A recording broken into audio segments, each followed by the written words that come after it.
hindi ako tumigil talaga. Natanggal ko lang yung habit ko na wala nang habit. Na every 10 minutes ka mag-smoke, natanggal Okay. ko yun. Dati kala ko hindi ko kaya yun eh. Okay. Kumbaga nung tumagal, pwede man pala eh. Yes. Pwede naman. Ang pinaka nagsimula talaga yun na nasabi kong pwede naman pala talaga. Nagdadrive kami sa Macapagal, kasama ko si Pudong, tapos di ba yung City of Dreams dito, sa gilid. Si Pudong nagdadrive eh, tapos sunset yun. Napatingin ako dun sa city, tinatamaan siya ng araw ganun. Ang ganda-ganda ng tama ng araw dun sa building.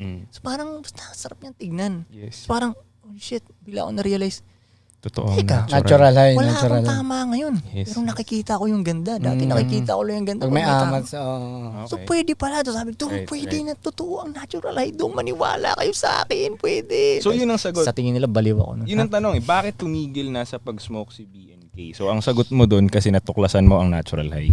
Yan. Kaya ko pala. Two Joints Confidential.